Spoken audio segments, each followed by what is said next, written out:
Hi friends, welcome to Akhil Prabhu vlogs. இந்த வீடியோவில் என்ன பார்க்க போகிறோம் அப்படின்னா, பஹ்ரைன் நாட்டோட பணத்தோட மதிப்பு தாங்க பார்க்க போகிறோம். பஹ்ரைன் கண்ட்ரியோட கரன்சி வேல்யூ நம்ம இந்தியன் ருபீஸ்க்கு எவ்வளோ இருக்குங்கிறது தான் இந்த வீடியோவில் பார்க்க போகிறோம். வாங்க வீடியோக்குள்ளே போய் பார்க்கலாம்.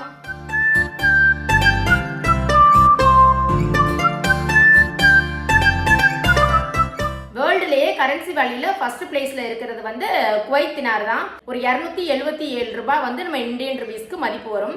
செகண்ட் பிளேஸ்ல இருக்கிறது வந்து நம்ம பஹ்ரைன் தினார் தான் செகண்ட் பிளேஸ்ல இருக்குது வேர்ல்டு வைஸ் பார்க்கும்போது. பஹ்ரைன் தினார் நம்ம இந்தியன் அமௌண்ட்டுக்கு எவ்வளவு வரும் 1 தினார் அப்படின்னு பாத்தீங்கன்னா, இங்க 1 தினார்ங்கிறது நம்ம இந்தியன் ருபீஸ்க்கு வந்து ஒரு 226 ரூபாய் ரேட் வரும்.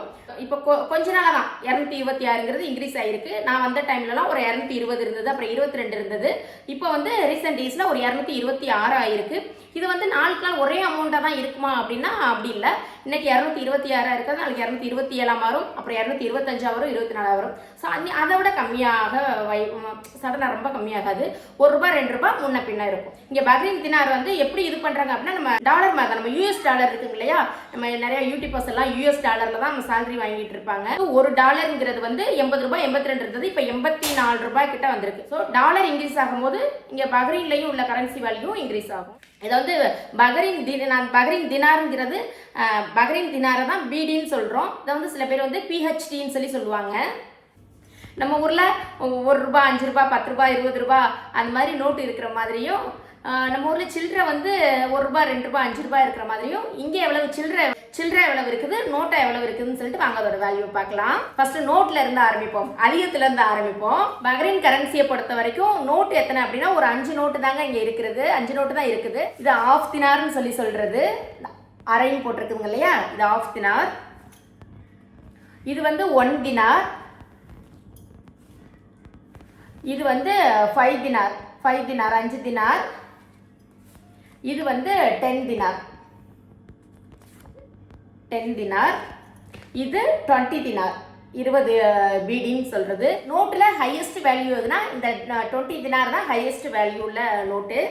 இதில் லோவஸ்ட் வேல்யூ உள்ள நோட்டு எதுனா இந்த ஆஃப் தினார் தான் லோவஸ்ட் நோட்டு. இப்போ அதே மாதிரி காயினும் ஒரு 5 காயின் தாங்க இருக்கும். இங்கே வந்து ஃபில்ஸ்ன்னு சொல்லுவாங்க. நம்ம ஊரில் எப்படி வந்து முன்னாடியெல்லாம் இருந்துச்சு. நான் சின்ன பிள்ளையா இருக்கும் போதெல்லாம், நான் 5th ஸ்டாண்டர்ட் அந்த டைம் படிக்கிற வரைக்கும்லாம் நம்ம ₹1 50 பைசா அதெல்லாம் நம்ம நாட்டிலையும் வேல்யூ இருந்த மாதிரி இங்கேயும் அந்த பைசா தான் ஃபில்ஸ்ன்னு சொல்கிறாங்க. இங்கே ஹையஸ்ட் வேல்யூ உள்ள காயின் ஃபில்ஸ் எது அப்படின்னு பார்த்தீங்கன்னா, இந்த 100 ஃபில்ஸ்ன்னு போட்டிருந்தால இதுதான் ஹையஸ்ட் வேல்யூ உள்ள காயின்.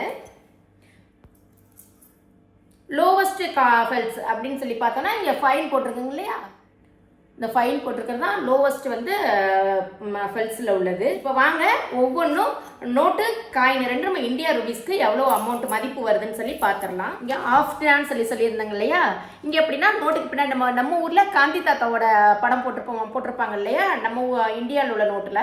இங்கே எப்படி போட்டிருப்பாங்க அப்படின்னா, இங்கே உள்ள முக்கியமான பிளேஸு, மன்னரோட ஃபோட்டோ.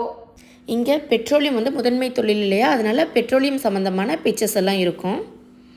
அப்புறம் இங்கே பழமையான பில்டிங்ஸ் எல்லாம் இருக்குங்களே, நம்ம ஊரில் கோட்டைகள்லாம் சொல்லுவோம் இல்லையா, அது மாதிரி உள்ள கோட்டை. இந்த மாதிரி பிக்சர்ஸ் முக்கியமான இந்த நாட்டோட முக்கியமான பிக்சர்ஸ் எல்லாம் நோட்டில் அச்சடிச்சு வரும். இப்போ ஆஃப் தினாரை பார்க்கலாம். இது ஃப்ரண்ட்டில் வந்து அரபிக்கில் இருக்குது, பேக் சைடு வந்து நம்ம இங்கிலீஷில் இருக்குது. இதோட வேல்யூ நம்ம இந்தியன் ருபீஸ்க்கு பார்த்தீங்கன்னா ஒரு ₹112 வேல்யூ வரும். இந்த ஒரு தாளோட வேல்யூ நம்ம இந்தியன் ருபீஸ்க்கு ₹112 வரும். அடுத்து ஆஃப் தினார். அடுத்து பார்த்தது 1 தினார் பார்க்க போகிறோம். அதே மாதிரி தான் ஃப்ரண்ட் சைடு வந்து அரபிக்கில் இருக்கும், பேக் சைடு வந்து இங்கிலீஷில் இருக்கும். இங்கேயும் ஒரு ஃபேமஸான ஒரு பில்டிங்கோடது இருக்குது. அப்புறம் இங்கிட்ட வந்து குதிரை ரேஸ் பண்ணுற மாதிரி ஒரு பிக்சர் போட்டிருக்காங்க. இந்த 1 தினாருங்கிறது நம்ம இந்தியன் ருபீஸ் படி ஒரு ₹225 வரும். நோட்டில் பார்க்கக்கூடிய தேர்டு வேல்யூ உள்ள நோட்டு வந்து இந்த 5 தினாருங்கிறது 5 பஹ்ரைன் தினார். இதுவும் அது மாதிரி தான், பேக் சைடு அரபிக்கில் இருக்குது, ஃப்ரண்ட்டில் வந்து இங்கிலீஷில் இருக்குது.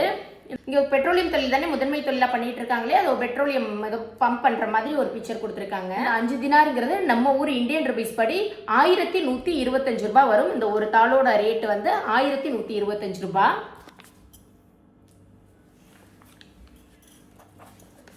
அடுத்து பார்க்கக்கூடியது 10 தினார். அதே மாதிரி இங்கே ஃப்ரண்ட்டில் வந்து அரபிக்கில் கொடுத்துருக்காங்க, பேக் சைடு இங்கிலீஷில் கொடுத்துருக்காங்க. இங்கே இந்த நாட்டோட மன்னர் அவரோட தான் இங்கே கொடுத்துருக்காங்க. இந்த 10 தினாங்கிறது நம்ம இந்தியன் ருபீஸ் படி ₹2250 வரும். ரேட்டு. இந்த ஒரு தாள் வந்து நம்ம ஊர் காசுக்கு 2250 ரூபா இந்தியன் கரன்சியோட கம்பேர் பண்ணி பார்க்கும்போது. அடுத்து ஃபைனலாக ஹையஸ்ட் வேல்யூ உள்ள நோட்டு 20 பிடி. இப்போ ஃப்ரண்டில் வந்து அரபிக்கில் கொடுத்துருக்காங்க, பேக் சைடு வந்து இங்கிலீஷில் கொடுத்துருக்காங்க. ஃப்ரண்ட் சைடு வந்து மன்னரோட ஃபோட்டோ கொடுத்துருக்காங்க, பேக் சைடு வந்து இங்கே வந்து கிராண்ட் மாஸ்கோட அந்த பிக்சர் கொடுத்துருக்காங்க. இங்கே வந்து இம்பார்ட்டன்ட் முக்கியமான பில்டிங்லாம் இருக்கும் இல்லையா, அது மாதிரி கிராண்ட் மாஸ்கோட பிக்சர் கொடுத்துருக்காங்க. கிரீனோட 20 தினார் வந்து நம்ம இந்திய மதிப்புப்படி ஒரு 4500 ரூபா வரும். இந்த ஒரு தாளோட வேல்யூ வந்து 4500 ரூபா ரேட்டு. அடுத்து வந்து ஃபெல்ஸ் பார்த்துடலாம். ஹையஸ்ட் வேல்யூ உள்ள ஃபெல்ஸ் வந்து 100 ஃபெல்ஸ், லோவஸ்ட் வேல்யூ உள்ள ஃபெல்ஸ் வந்து 5 ஃபெல்ஸுங்கிறது நம்ம இந்தியன் ருபீஸ் படி ஒரு 1 ரூபா 1.25 ரூபா வரும். நம்ம ஒரு ஆவரேஜாக 1 ரூபாய்ன்னு சொல்லி எடுத்துக்கலாம். அந்த 5 ஃபெல்ஸுங்கிறது நம்ம ஊர் காசுக்கு ஒரு 1 ரூபா. 5 ஃபெல்ஸுக்கு அப்புறம் 10 ஃபெல்ஸ். 10 ஃபெல்ஸில் வந்து நம்ம ஊர் காசுக்கும் அதே மாதிரி தான் ஒரு 2.25 ரூபாய் கிட்ட வரும். நம்ம ஆவரேஜாக ஒரு 2 ரூபாய்ன்னு சொல்லி எடுத்துக்கலாம் நம்ம இந்திய மதிப்புப்படி. அடுத்து பார்க்கக்கூடியது 25 ஃபெல்ஸ். 25 ஃபெல்ஸ் நம்ம இந்தியன் ருபீஸ் படி ஒரு 5 ரூபா வேல்யூ வரும். இந்த காயின் வந்து நம்ம ஊர் காசுக்கு ஒரு 5 ரூபா வரும். அடுத்து 50 ஃபெல்ஸ். பஹ்ரைன் 50 ஃபெல்ஸ் வந்து நம்ம ஊர் காசுக்கு இந்தியன் ருபீஸ் படி ஒரு 11 ரூபா. இந்த காயினோட வேல்யூ வந்து நம்ம ஊர் காசு படி ஒரு 11 ரூபா அமௌண்ட் வரும். இது பேக் சைடு என்ன கொடுத்துருக்காங்க அப்படின்னா ஒரு கப்பல் மாதிரி ஒரு பிக்சர் கொடுத்துருக்காங்க. அடுத்து 100 ஃபெல்ஸ். பஹ்ரைன் ஃபெல்ஸ் ஒரு 100 ஃபெல்ஸோட வேல்யூ நம்ம இந்தியன் ருபீஸ் படி எவ்வளோ வரும்னு சொல்லி பார்த்தோம்னா ஒரு 22 ரூபா. இந்த காயின் ஒரு காயினோட வேல்யூ நம்ம இந்தியன் ருபீஸ் படி 22 ரூபா 50 பைசா வரும். ஒரு ஆவரேஜாக நம்ம 22 ரூபாய்ன்னு சொல்லி எடுத்துக்கலாம். இந்த 100 ஃபெல்ஸ் 10 சேர்ந்தது தான் ஒன் தினார் 1 பீடின்னு சொல்லி சொல்கிறேன். அதாவது 1000 ஃபெல்ஸ் சேர்ந்தது தான் 1 பீடி. இப்போ இதில் வந்து நான் 10 காயின் இல்லாதனால நான் 50 ஃபெல்ஸ் 2 எடுத்திருக்கேன்.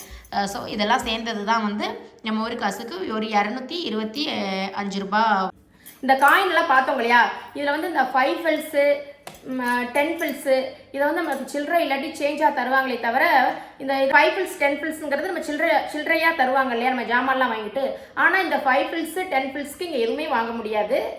எந்த ஜாமானுமே மோஸ்ட்லி கிடைக்காது. இந்த 5 10க்கு ஒரு சேஞ்சு பேலன்ஸ் கொடுக்கறதுக்கு தான் இந்த 10 5 எல்லாம் யூஸ் ஆகும். 25 ஃபெல்ஸ் அப்படின்னு எடுத்துக்கிட்டோம்னா நம்ம 2 25 ஃபெல்ஸ் வந்து 50 ஃபெல்ஸாக எடுத்துக்குவோம். 25 ஃபெல்ஸ் வந்து 100 ஃபெல்ஸாக கணக்காகும் இல்லையா.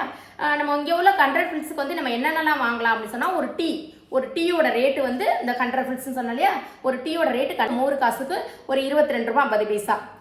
ஸோ இங்கே ஒரு டீயோட ரேட்டு வந்து 22 ரூபா 50 பைசா. ஒரு டீ குடிக்கலாம். பக்கத்தில் நம்ம ஊரில் பொட்டிக்கடைன்னு சொல்லுவோம் இல்லையா, பெட்டி கடை இருக்குல்ல, அது இங்கே வந்து கோல்டு ஸ்டோர்னு சொல்லுவாங்க. அந்த மாதிரி போய் குட்டி பசங்களாம் ஒரு ஜூஸ் வாங்கி குடிக்கலாம். ஒரு சின்ன கப்பை வந்து ஐஸ்கிரீம் வாங்கலாம், ஒரு சாக்லேட் வாங்கலாம். இந்த மாதிரி வந்து 100 ஃபெல்ஸுக்கு வந்து வாங்கிக்கலாம். மெயினாக வந்து இங்கே மைதா மாவு ரொம்ப கம்மி ரேட், மைதா மாவு ரொம்ப ரேட்டு கம்மி.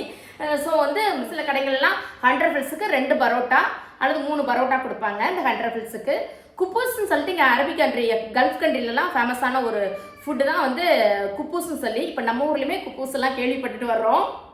ஒரு மைதா மாவில் செய்கிற ஒரு சப்பாத்தி மாதிரி கொஞ்சம் இருக்கும்.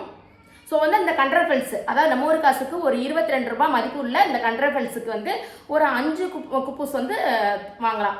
அது மாதிரி பரோட்டாவும் 2 வாங்கலாம் 3 வாங்கலாம். ஆனால் வந்து தொட்டுக்க நம்ம ஊர் மாதிரி சால்னாலாம் தர மாட்டாங்க, நம்ம தான் அதை ரெடி பண்ணிக்கணும். ரெடி சால்னா வந்து தனியாக வாங்கிக்கிறணும். சால்னோட ரேட் பயங்கரமாக இருக்கும், 200 ரூபா இருக்கும். அதாவது 1 தினாராக இருக்கும். பரோட்டாவோட ரேட்டு மட்டும் தான் கம்மியாக இருக்கும். இதுதான் இந்த மாதிரி ஐட்டம்லாம் இந்த 100 ஃபெல்ஸ்க்கு வந்து நம்ம வாங்கிக்கிறலாம். 50 ஃபெல்ஸுக்கு என்ன வாங்கலாம் அப்படின்னு சொல்லி பார்த்தீங்கன்னா அதே மாதிரி தான், பெருசாக வாங்க முடியாது. ஒரு குட்டி சாக்லேட் வாங்கலாம். அப்புறம் 2 50 ஃபெல்ஸை சேர்த்து 100 ஃபெல்ஸாக டீ குடிக்கலாம். இந்த மாதிரி அந்த இதுக்கு வந்து 50 ஃபெல்ஸ் யூஸ் பண்ணிக்கலாம். அதே மாதிரி தான் 25 ஃபெல்ஸும் ஒரு 2 25 ஃபெல்ஸ் சேர்ந்தது 50ஆக யூஸ் பண்ணிக்கலாம். 4 25 ஃபெல்ஸ் சேர்ந்து 100 ஃபெல்ஸாக வந்து டீ குடிக்க அது மாதிரி சில்லறையான சேர்த்து கொடுக்கறது யூஸ் ஆகும். பட் வந்து இந்த 5 ஃபெல்ஸ் 10 ஃபெல்ஸுங்கிறது கொஞ்சம் ரொம்ப வந்து எந்த பொருளும் வாங்க முடியாது. ஊரில் வந்து நம்ம சொன்னோம் இல்லையா 1 ரூபா 2 ரூபா அந்த இதுக்கு இங்கே எதுவும் வாங்க முடியாது. ஸ்டார்டிங்கே வந்து 11 ரூபாய் 22 ரூபாயில இருந்தால் எதுவும் வாங்க முடியும். இப்போ அவங்க நோட்டுக்கு பார்த்துடலாம். இந்த ஆஃப் தினாருங்கிறது நம்ம ஊர் காசுக்கு ஒரு 112 ரூபாய் வரும். 112 ரூபாய் 50 பைசா வரும். ஒரு ஆவரேஜாக 112 ரூபாய்னு வச்சுக்கிட்டோம்னு வைங்களேன். என்ன வாங்கலாம் அப்படின்னா வந்து ஒரு காய் பக்கத்தில் ஒரு கடையில் ஒரு காய் வாங்கணும்னா போயிட்டு ஒரு தக்காளி இங்கே வந்து ஒரு 400 ஃபெல்ஸ் இருக்கும். சம்டைம்ஸ் வந்து 500 ஆஃப் தினார் தான் இருக்கும். சில டைம் வந்து ஒரு 400 இருக்கும். இதுலேருந்தே 100 ஃபில்ஸ், அதாவது ஒரு 100 ஃபில்ஸ் நம்மளுக்கு ரிட்டர்ன் தர்றது மாதிரி இருக்கும். 1 கிலோ தக்காளி வாங்கலாம். முக்கியமாக வந்து ஆப்பிள் நிறைய வீடியோவில் நான் சொல்லியிருக்கேன், ஆப்பிள் ஆரஞ்சுலாம் கம்மி தான் சொல்லியிருக்கேன். இதுக்கு வந்து 2 கிலோ ஆரஞ்சே வாங்கலாங்க. 2 கிலோ ஆரஞ்சே வாங்கலாம் இந்த ஒரு தாளுக்கு. ஆப்பிள் வந்து ஒரு 1 கிலோ வாங்கலாம். 1 கிலோ வாங்கிட்டும் பேலன்ஸ் கிடைக்கும். ஏன்னா இங்கே ஆப்பிள் வந்து 350 ஃபில்ஸ்லேருந்து 400, 500, 600ன்னு சொல்லிட்டு ஸ்டார்டிங் ரேட் ஒவ்வொரு கண்ட்ரியோட கூடி நிறைய வெரைட்டி இருக்குங்க இல்லையா. அதில் வந்து ஒரு 350லாம் ஆப்பிள் வாங்கிட்டு மீத சில்லற காசு கூட தருவாங்க. இந்த ஆஃப் பிடியில் அது வாங்கலாம். அப்புறம் இந்த 1 பிடியில் என்னென்னலாம் இங்கே வாங்கலாம் அப்படின்னு சொல்லிட்டு பார்த்தோம்னா, இது வந்து 225 ரூபாய் அமௌண்ட் வரும் நம்ம ஊரோட கனெக்ட் பண்ணி பார்க்கும்போது. ஒரு ட்ரிங்கிங் வாட்டர் கேனு, நம்ம மினரல் வாட்டர் இருக்குங்க இல்லையா, அது ஒரு வாட்டர் கேன் வாங்கலாம். மோஸ்ட்லி நம்ம ஊர்லேருந்து வர வெஜிடபிள்ஸ் எல்லாமே 200 ரூபாய் தான் இருக்கும் கிலோ. ஸோ நம்ம ஊர்லேருந்து வர வெஜிடபிள்ஸ் வந்து 1 கிலோ வாங்கலாம். அப்புறம் வந்து ஹோட்டலுக்கு போகிறோம் அப்படின்னா ஒரு டிஃபனு, மினி டிஃபனு, இந்த மாதிரி டிஃபன் எல்லாம் வாங்கலாம். ஸோ ஒரு பிரியாணி அந்த மாதிரி சாப்பிடணும் அப்படின்னா வந்து ஒரு தினாரும் ஒரு ½ தினாரும், அதாவது 1.5 தினார் இருந்தால் தான் ஒரு பிரியாணி, ஃப்ரைட் ரைஸ் இந்த மாதிரி எல்லாம் சாப்பிட முடியும். இல்லை கடைங்களே நம்ம ஊரில் வந்து 10 ரூபாய் 20 ரூபாய் எந்த பொருள் எடுத்தாலும் 10 ரூபாய் 20 ரூபாய் இருக்கு இல்லையா, அது மாதிரி தான் இங்கே போட்டிருப்பாங்க 100 ஃபில்ஸ் டு 1 பிடி கடை அப்படின்னு சொல்லியிருக்கோம். அந்த அங்கே உள்ள ஜாமான்லாம் 100 ஃபில்ஸில் ஸ்டார்ட் ஆகி நம்ம ஒரு காசுக்கு ஒரு 225 ரூபாய் வரைக்கும் உள்ள கடைகள்லாம் இங்கே இருக்கும். ஸோ இன்னொன்று சொல்ல மறந்துட்டு, இந்த 100 ஃபில்ஸுக்கு வந்து நம்ம குக்கிங்க்கு வாட்டர், தண்ணிக்கு சமையலுக்குள்ள வாட்டர் வந்து 100 ஃபில்ஸ்க்கு வாங்கிக்கிற தண்ணி ட்ரிங்கிங் வாட்டர் தான் வந்து 1 பிடி 225 ரூபாய். இட்லி காய் வாங்க போகிறோன்னா நம்ம 1 காசுக்கு இது ஒரு 1125 ரூபாய் வரும். இந்த தாள் 1125 ரூபாய்ங்கிறது ஒரு காய்கறி இது மாதிரி வாங்குறதுக்கு யூஸ் பண்ணிக்கிறலாம். அப்படி தான் நம்ம காய் வாங்க போனோம்னா காய் பழம்லாம் வாங்குவோம் இல்லையா, எப்படி பார்த்தாலும் இந்த 10 பிடி எடுத்துகிட்டு போனோம்னா 1 வீக்கு ஒரு 7-8 பிடியாவது ஆயிரும். ஒரு ஃபேமிலியோட ஹோட்டலுக்கு போகிறோம் அப்படின்னு சொல்லிட்டேன்னா இந்த 10 பிடி ஆயிரும். 10 பிடி எடுத்துகிட்டு போகிற மாதிரி தான் இருக்கும். ஒரு 6-7 பிடி ஆயிரும். ஒரு 100 காசுப்படி 2250 ரூபாய்ங்கிறது ஒரு 3-4 பேர் வந்து ஹோட்டலில் போய் சாப்பிட்றதுக்கு வந்து வரும். ஆளுக்கு ஒரு பிரியாணி இந்த மாதிரிலாம் சாப்பிட்றதுக்கு 10 தினாராவது எடுத்துகிட்டு போகணும். இந்த 20 பிடிங்கிறது நம்ம ஊர் காசுக்கு ஒரு 4500 ரூபாய் மதிப்பு வரும். இந்த 4500 ரூபாய் மதிப்பு உள்ள தாளை எதுக்கெல்லாம் எடுத்துகிட்டு போகலான்னா, ஒரு ஷாப்பிங் போகிறோம், ட்ரெஸ் எடுக்க போகிறோம், ப்ளஸ் வந்து நம்ம மளிகை ஜாமான், மாதம் மளிகை ஜாமான்லாம் வாங்க போகிறோம் இல்லையா, அப்போல்லாம் வந்து மந்த்லி பட்ஜெட்டில் வந்து இந்த 20 தினார் கண்டிப்பாக இடம்பெறும். மோஸ்ட்லி சொல்லிட்டேன் எந்தெந்த தாளெல்லாம் வந்து எவ்வளவுக்கு எந்த மாதிரியெல்லாம் யூஸ் ஆகும்னு. எனக்கு இப்படி தான் யூஸ் ஆகிக்கிட்டு இருக்கு. நான் என்னோட லைஃப் ஸ்டைலை வச்சு தான் நான் இதை சொல்லிக்கிட்டு இருக்கேன், இதுக்கெல்லாம். ஸோ இப்போ தெரிஞ்சிருக்கும், இங்கே வந்து 1 தினாருங்கிறது நம்ம ஒரு காசுக்கு ஒரு 225 ரூபாய் மதிப்பு 1 தினாருங்கிறது. ஹையஸ்ட் வேல்யூவான 20 பிடிங்கிறது 4500 ரூபாய் நம்ம ஒரு காசுக்கு மதிப்பு. ஓகே ஃப்ரெண்ட்ஸ், இந்த வீடியோ உங்களுக்கு பிடிச்சிருக்குன்னு நம்புகிறேன். நிறைய பேர் வந்து வேறு நாட்டோட கரன்சியோட வேல்யூ எவ்வளோதான் இருக்குன்னு தெரிஞ்சுக்க விரும்புவோம் இல்லையா. ஸோ அதனால தான் இந்த வீடியோ பிடிச்சிருக்கு அப்படின்னா கண்டிப்பாக நம்ம சேனலை சப்ஸ்கிரைப் பண்ணி சப்போர்ட் பண்ணுங்கள். இந்த சேனல் பிடிச்சிருக்கு, உங்கள் ஃப்ரெண்ட்ஸுக்கெல்லாம் கரன்சியோட வேல்யூ, பேக்ரிங் கரன்சி வேல்யூ தெரிஞ்சுக்கிறணும், அதில் இன்ட்ரெஸ்ட் படுவாங்க அப்படின்னா நம்ம சேனலை கண்டிப்பாக ஷேர் பண்ணுங்கள், கமெண்ட் பண்ணுங்கள். ஓகே ஃப்ரெண்ட்ஸ், பாய். வேற ஒரு சூப்பரான வீடியோவில் பார்க்கலாம்.